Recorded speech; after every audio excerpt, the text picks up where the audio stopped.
In the Middle East, Benjamin Netanyahu, Israel's longest-serving prime minister, a central figure in the region for more than a decade, is now on the verge of losing power.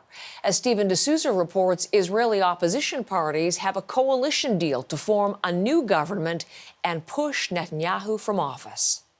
It is an unlikely political marriage. Yair Lapid, a centrist, seen here on the phone, is joining with right-wing politician Naftali Bennett to form a coalition that could transform Israeli politics.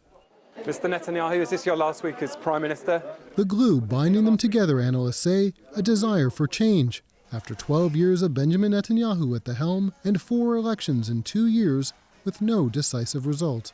People do understand, even if they do not agree politically about a lot of issues, about the Palestinians, what should be the solution, and so on and so on. They do understand that we need it. Israel needs it.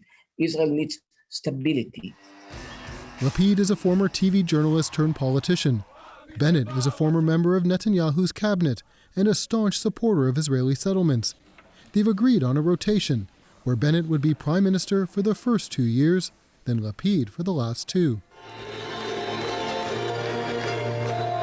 Netanyahu is on trial for bribery and fraud. He's been accused of polarizing the country.